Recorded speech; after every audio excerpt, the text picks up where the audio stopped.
Hey dudes, Hardcore Kid here. It's Halloween season once again, and you know what that means. Ah yes, we're going back to Elm Street, and by the looks of it, it may be our last. That's right guys, tonight I'm going to be putting the Nightmare series to rest by reviewing the last canon sequel to the Nightmare films, Freddy's Dead, The Final Nightmare. After The Dream Child became a huge flop and Freddy's Nightmares was cancelled, it became apparent that Freddy's status as a horror icon was quickly growing weak. With 5 movies under their belt, the Elm Street writers seemed to be running out of ideas. All the Elm Street kids were dead, Alice wasn't adding anything new to the story, and the stairs were becoming more comedic and less scary.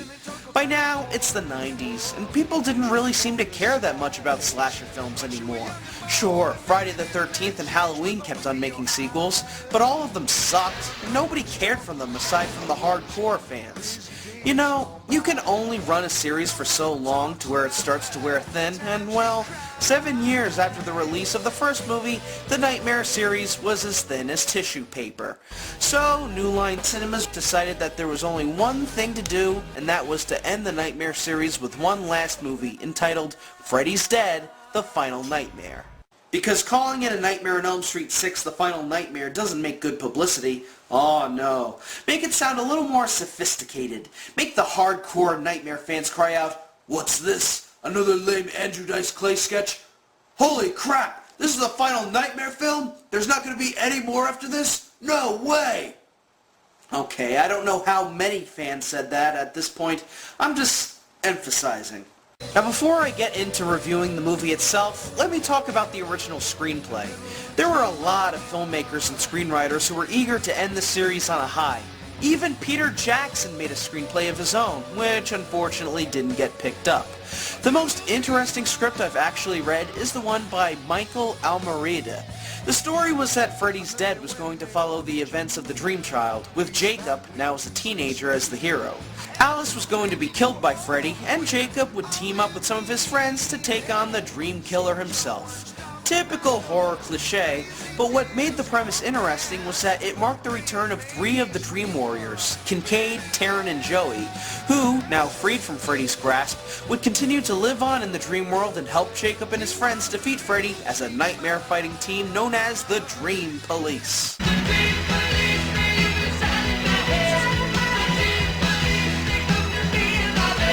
Yeah, it's corny, but you know what? That actually sounds like a damn good premise for a Nightmare on Elm Street finale. Unfortunately, that screenplay ended up getting rejected because the director apparently didn't like it. By the way, the director of this movie, Rachel Talalay, would later go on to direct Tank Girl. No! But how does Freddy's Dead: The Final Nightmare hold up? Is it a disappointing pile of mutilated body parts? Or did New Line Cinemas really save the best for last? Let's check it out. This is Freddy's Dead: The Final Nightmare. Roll the footage. So the movie starts 10 years after the events of the Dream Child. Freddy has killed all of the town's children, and the only residents left are crazed adults. However, there is speculation that only one teenager still remains. I especially love how they label Springwood as being in Ohio. They certainly have a lot of deserts in Ohio, don't they? We then cut to the airplane from Final Destination, where we see our protagonist suffering from a bad case of jet lag.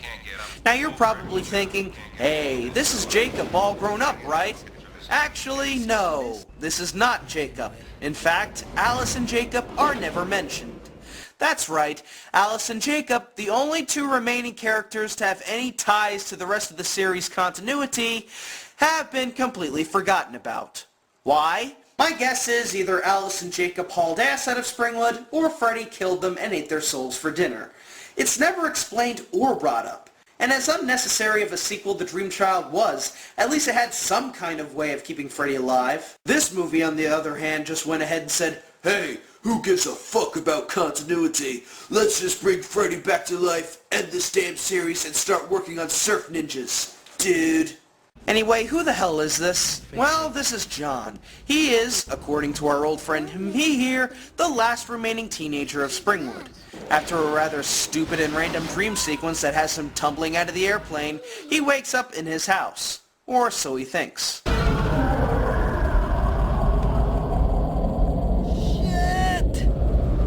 Yeah, that's how I would react if my house was plummeting 50,000 feet towards the ground. Now remember Freddy's resurrection scenes from the last two movies? Yeah, they were stupid, but at least they were kind of creative. However...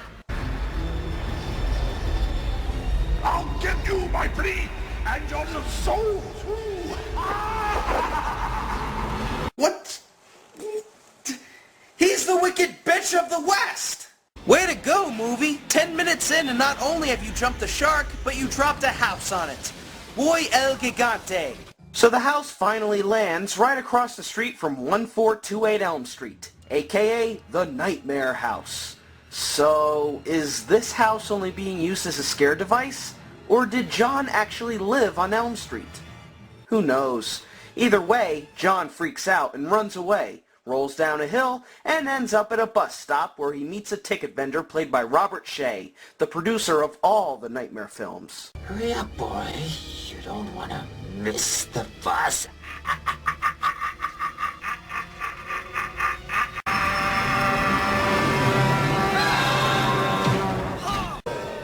No screaming while the bus is in motion! Ah yes, one of Freddy's many cheesy one-liners. And if you thought they got annoying in the later sequels, you ain't heard anything yet, baby. Nice hearing from you. This, bitch. I'll be a good little doggy and go fetch. About 90% of Freddy's dialogue in this movie is all lame puns and one-liners. Remember when Freddy was actually scary and intimidating? Well, now he's just some burnt-faced clown who now only seems to be torturing kids for fun. How the mighty have fallen. So Freddy uses the bus to send John flying out of Springwood. He tries to follow him, but discovers that he isn't allowed to leave the town's borders. So wait, say if in The Dream Child, if Alice had actually left Springwood, would she be safe from Freddy, or would he still attack people through Jacob? Oh yeah, that's right, I forgot. The Dream Child is now irrelevant. Back in the Awake world, John ends up hitting his head on a rock and gets amnesia. He heads towards the next town, and we cut to a youth shelter where we're introduced to easily the blandest, most unlikable, boring people I have ever seen in a nightmare film. I could not give less of a shit about these quote-unquote characters, but I'll describe them anyway. These guys are in the shelter because they're either troublemakers or they've been abused by their parents. You have this girl named Tracy, who is an expert in kickboxing, Carlos, who is hearing impaired and wears a hearing aid, and Spencer, a druggie who likes blowing cars up with pipe bombs. Hang on a minute, is that Breckin Meyer? Wow, an actor who actually had a career after this movie? Amazing! If only I cared. These guys are all under the watchful eye of Maggie, played by Lisa Zane, and Doc, played by Yafit Kodo. Recently, Maggie has been having a recurring dream of he playing with her father in a backyard. Remember, this is a plot point. Doc happens to be an expert on dreams, and even shows Maggie a strange-looking picture of a statue of weird creatures known as the Dream Demons. Supposedly, they roam the dreams of the living till they find the most evil, twisted human imaginable. Then they give them the power to cross the line and turn our nightmares into reality. Of the very few characters in this movie, Doc is easily the most intelligent, and also the most likable. He certainly knows what he's talking about when it comes to discussing dreams, an intellect that the adults were most definitely lacking in all the other movies. So John gets picked up by the police and dropped off at the youth shelter. He hasn't slept in days, and his memory is all screwed up. Yet somehow he still remembers what he said on the plane. He's going to make you help him. Because you're the last. Why do you want to stay awake? Because if I fall asleep, I'm not waking up. Why do you think that? I don't think it. I feel it. And if I fall asleep, there's going to be trouble. And sure enough, later that night, John gets a really weird dream where he's following he through the nightmare house. Gee, I don't remember those stairs having that kind of carpeting. I do remember pancake mix, though. He walks into a room disguised as a padded cell and meets his subconscious. Free me, you idiot! I'm your fucking memory!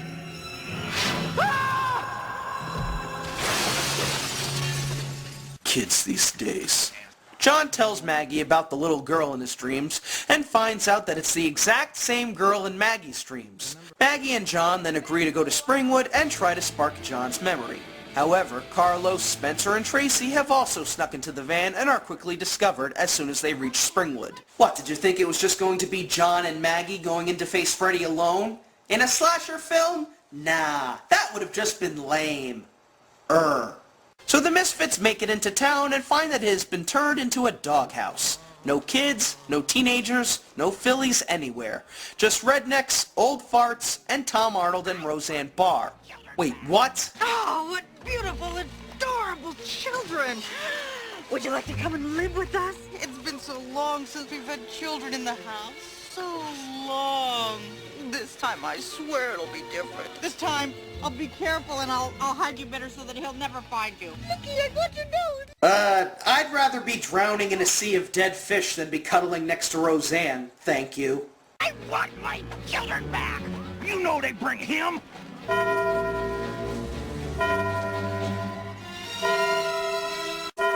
Now see what you done did!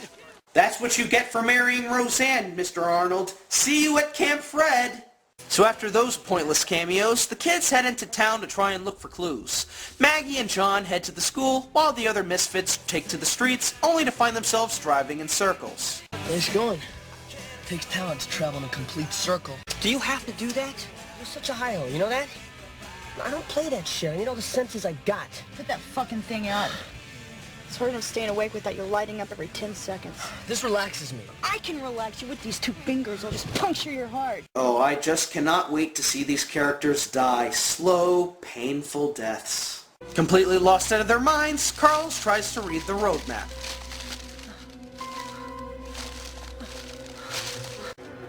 Hey!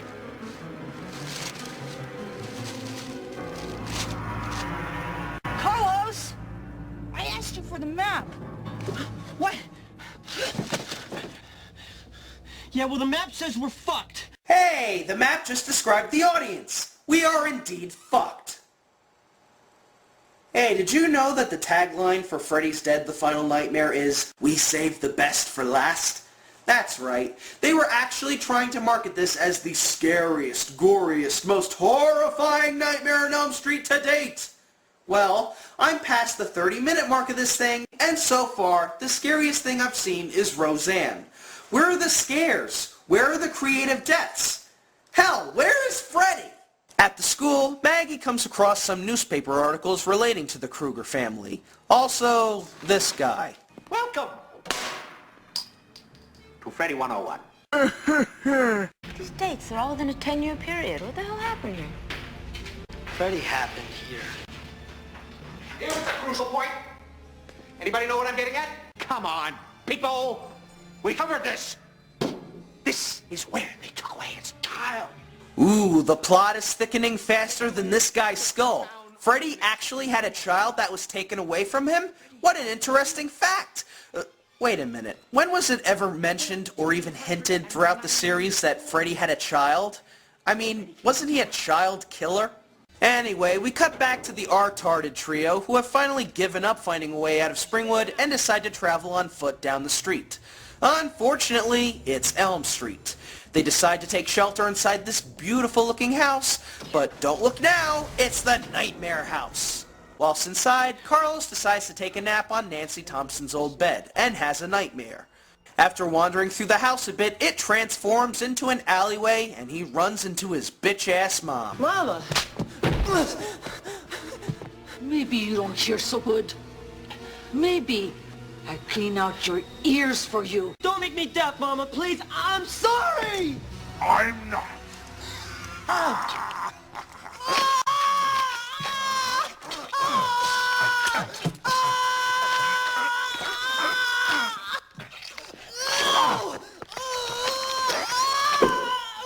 Oh, Carlos, lend me your ear.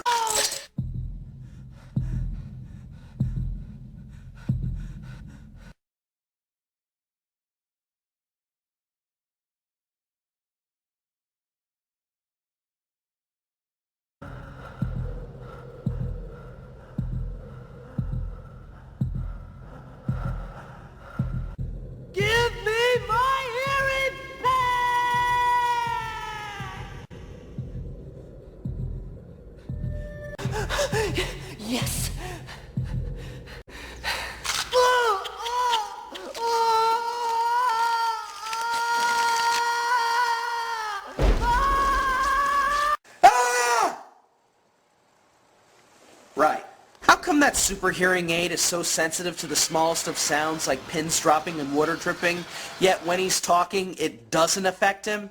I don't know. Dream logic. Finally, Freddy ends Carlos's torture by scratching his claws against a chalkboard, eventually causing his head to explode. Boom! Headshot!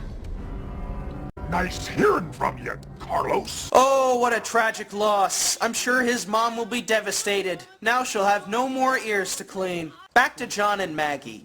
They've now entered an orphanage where they come across a drawing made by a K. Krueger. It's then that John realizes why he's the only one alive. He's Freddy Krueger's son. Now hang on just a minute there. This movie takes place in 1999, 10 years after the Dream Child, right? Didn't Jerry Sandusky back there say that Freddy's child was taken in 1966?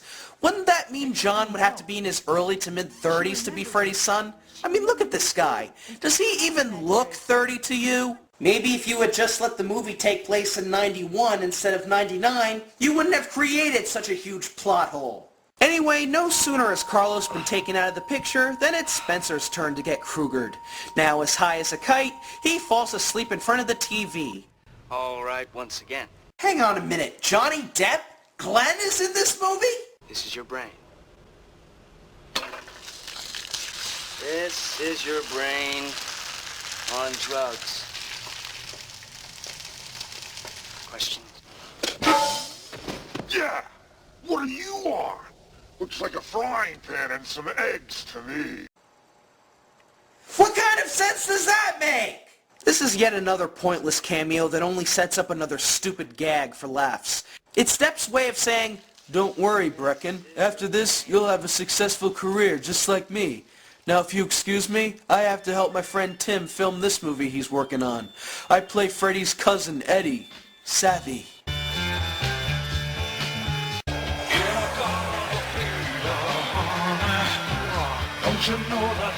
Hey, Acid Eater's month isn't for another 6 months. What's the deal? Well, it's a setup for what has to be the stupidest and most over-the-top moment in Nightmare on Elm Street history. After Spencer gets sucked into the TV, he winds up in a video game being controlled by Freddy. And while he's being biffed and bashed around in the game, in the real world, his unconscious body is flying through walls, bouncing all over the place, and... really?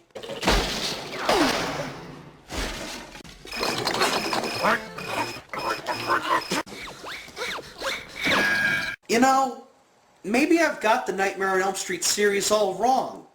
These aren't horror movies. They're comedies. They're not designed to scare us. They're to make us laugh.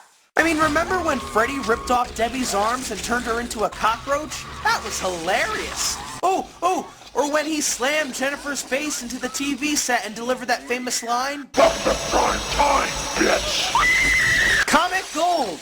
Oh, or how about when he tied up Jesse's coach in the shower and spanked him with a towel? Okay, that wasn't funny. That was just fucked up. But hey, what is there to be scared of? Look, even John and Tracy aren't scared when they confront Freddy playing with his Nintendo in the dream world. I mean, what's so frightening about that? Get out of here now, Tracy, now! Hey, you forgot the power glove! Ah! No! No! Not the power glove! No! No! Get it away! No! Spencer eventually bites the dust after Freddy knocks him into a pit filled with his cartoon dads, while in the real world, a pit magically opens up in the floor and Spencer falls into it. Now I'm playing with power! Or fucking shit in this case. Thus, Spencer's soul now belongs to Freddy, and the TV set bleeds for some reason.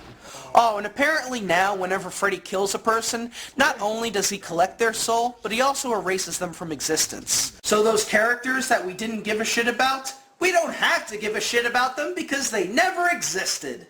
But here comes Kristen Jr. to settle the score. Daddy's waiting for you, little girl. Shut the fuck up, man!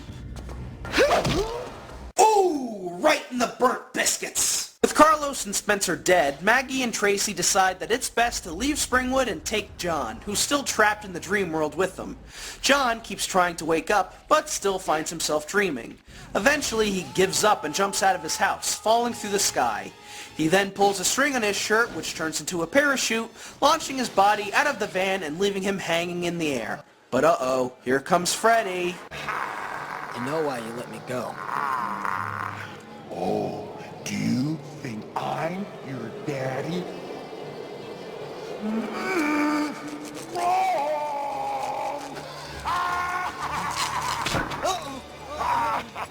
But you let me live. Only long enough for you to bring me back my daughter. Your daughter? Okay, so John wasn't Freddy's child. That clears up that. But if so, where did John come from exactly? Who were his real parents? What was he doing outside of Springwood anyway? Are you going to answer me these questions, or are you just going to throw this whole plot in the garbage?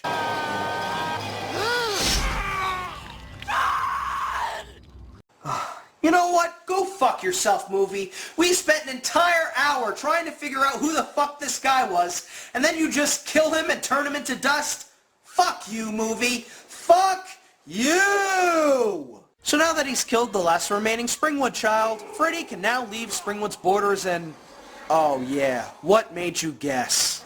That's right, folks. Me, that cute little girl we've seen in every other Nightmare film, was Maggie all along. Back in 1966, she was called Catherine Kruger, and she lived at 1428 Elm Street, the very same house that Nancy Thompson and Jesse Walsh lived in. That recurring dream she was having, it all took place on that fateful day when Catherine discovered her father's stash of weapons that he used to kill his victims. After Freddy strangled her mother to death, she then told on him, and he was put on trial, which eventually led to his demise. Catherine was then brought to an orphanage, renamed Maggie, and then given away for adoption. So, in order to get his daughter back to him, Freddy decided to kill all the kids of the parents that killed him, then killed all the kids of Springwood, then got this complete nobody with no past and no background except the fact that he's the last Springwood kid, and lured him to Springwood so that he could send him off to get his daughter back, so that when he wound up at this youth shelter, he would end up befriending one of the psychiatrists who was in fact, by sheer coincidence, Freddy's long-lost daughter, Catherine. Wow! Just wow! I've never seen such a confusing, convoluted story setup in my entire life. What a twist! Oh, what's next? Is Jason Voorhees actually Freddy's nephew? Is Leatherface actually his long-lost twin brother? Is Blade the Puppet actually Elaine's boss, Mr. Pitt from Seinfeld? Wait a minute. So we finally get a confrontation scene with Father Freddy and daughter Maggie. You were such a little artist. No, it can't be. I know who I am. You're my blood. Only you could have brought me out. And you're mine. But you can't be my father. They took you away from me. But I made them pay. I took all their children away from them. And now, that's over. Yep, just like Alice and Jacob before her, Freddy is now using his daughter to get into other people's dreams and murder them. Only this time, he's not limited to Springwood.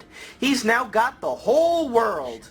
And I would add a Freddy shall rule the world gag here, but I'm not up to it because this movie is so boring that it's putting me to sleep. A movie about dreams that's putting me to sleep? How ironic. Every town has an Elm Street. Okay, I have to admit, I like that line. Freddy's first victim outside Springwood is, of course, Tracy. He first starts intimidating her by showing her the inside of her house, living with her abusive father.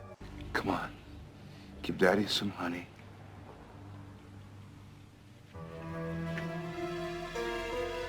No one has to know. You're not my daddy! You're not my daddy!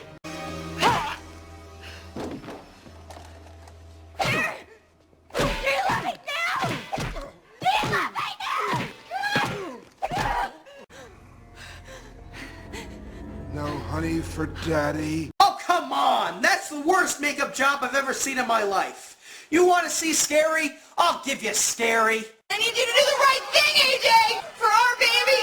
Do the right thing, AJ, for our baby! Oof. That scene alone would have gotten this movie an NC-17 rating. What's with kids today, huh? No respect. Well, that's the story of my life. No respect. No respect. The fight scene between Freddy and Tracy is an absolute joke. Remember when Freddy was so strong that when Alice was fighting him, she almost couldn't knock him down? Holy shit, she actually has him in an arm lock. How did Freddy end up so weak? He's had 10 years and hundreds of souls to collect, so seeing him get beaten down like this is inexcusable. After that attempt fails, Freddy decides to taunt Doc a bit. You taught her a lot. But there's so much more to learn. What happened to Freddy killing kids? Why is he attacking psychiatrists? Oh, I'm sorry. Getting attacked by psychiatrists. I forgot. Freddy is a wimp now.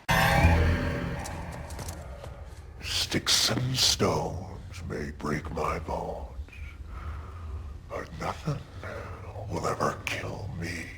First, they tried burning me. Then, they tried burying me.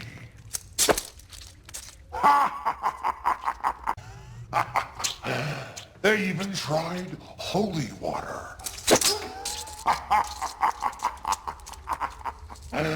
But I just keep on ticking. Because they promised me that. They? The dream people. The ones that gave me this job. Dreams. I am forever. Too bad you're not. Okay, that doesn't really happen. So Doc immediately tears off a piece of Freddy's sweater and then wakes up, bringing the piece of Freddy's sweater with him, just like Nancy brought out Freddy's hat in the first film. As it turns out, he had put himself to sleep using this dream machine that allows him to immediately enter into his own dreams. Why, that's ingenious! Why haven't you patented this idea and gotten millions of dollars off of it? Doc puts Maggie to sleep using the machine, but he also has her put on a pair of 3D glasses so that she can actually enter into the Dream Demon's picture and go into Freddy's brain. Oh boy, the 3D scene. This is what people remember the most about this movie. You know how the 80s always had this obsession of making horror movies in 3D? Well, it was only a matter of time before the Nightmare series fell victim to this retarded trend. You see, in some theaters, the audience was given these 3D glasses to wear for the final climax. As soon as Maggie puts on the glasses, the audience has to put them on as well. When she takes them off at the very end, the audience takes them off as well. And that's what a majority of this movie's budget went into. Shitty 3D effects that do nothing but hurt my eyes. So, what amazing 3D effects do we get to see? Well, we get an extreme close-up of Freddy like he's in Wayne's World. And we also get shots of the Dream Seamen screaming into the camera. Yeah, they're really desperate for scares, aren't they? So Maggie starts entering into Freddy's memories. We first see him as a child murdering a hamster, him as a teenager murdering Alice Cooper, and finally we see him getting torched by the Molotov cocktail thrown by his victim's parents and absorbing the power of the Dream Demons, thus getting his dream powers. The last memory sees Maggie as a little girl, seeing a now human Freddy strangling her mom right in front of her. Don't worry, baby. Mommy just had to take her medicine for snooping in Daddy's special work. But you won't tell, will you? I won't tell. But you did tell, didn't ya? And now, it's time to take your medicine. You killed my mother! Thus, Maggie grabs hold of her father and pulls him into the real world where he is now normal. Or is he? Come to Daddy.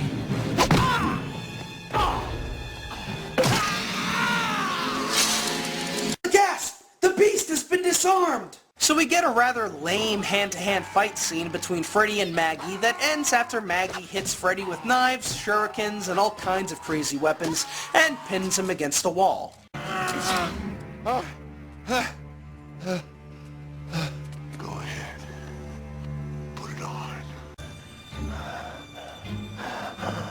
Feels good, doesn't it? Let your daddy show you how to use it. Uh-oh, could this be the sign of a Maggie heel turn?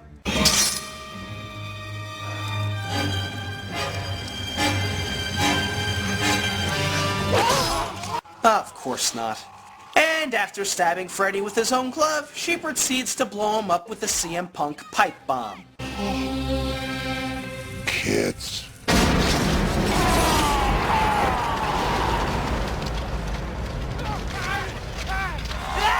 And so the movie ends with Maggie's 3D glasses appearing out from the dream world, because I guess that's the time when all the audience members take the glasses off. Please, this movie just doesn't make any sense. And so Maggie ends the series with one last line. Freddy's dead. At least until New Nightmare, Freddy vs. Jason, and the remake come along. And that was Freddy's Dead: The Final Nightmare. It sucked just as much as Freddy sucks souls. To start things off, the tagline, "We save the best for last," is absolute bullshit. This is by far the worst movie in the series. There are absolutely no scares. The movie barely attempts to be scary. Instead, it resorts to cheesy comedy with lame slapstick, and Freddy dropping more one-liners than a Nostalgia Critic clone. Great graphics. Again, there are only 3 deaths, which wouldn't be so pathetic if they all didn't happen to be just 15 minutes away from one another. That barely qualifies this as a slasher flick. The 3D scene at the end adds nothing, and the effects amount to just knives and razor blades poking out through the screen. But probably the biggest fuck-up in this movie is the story. When in this series was it ever mentioned that Freddy had a daughter? And who the hell was that John guy anyway? I could go on and on about all the plot holes and inconsistencies this movie makes, but I really don't care. Despite how bad this movie is, there are actually some positives. It's cool to see Robert Englund as his Freddy character without the makeup, and I like how we're given a backstory to how Freddy became who he is, even if much of it is jobby and already been mentioned. Also, the soundtrack is great. I like the Goo Goo Dolls' Awake Now playing in the opening, and the end credits featuring an entire montage of all the best moments of all 6 movies, with Iggy Pop's Why Was I Born playing in the background, is also pretty cool. Now, the Nightmare series does have a way of combining many different genres: action, comedy, science fiction, mystery, and of course horror. This, on the other hand, just seems to stick to the mystery and comedy aspect, which for a Nightmare film, especially the final one, isn't good. So a hardcore headache for Freddy's Dead: The Final Nightmare. Now, you're all probably asking, am I doing any more Nightmare on Elm Street reviews?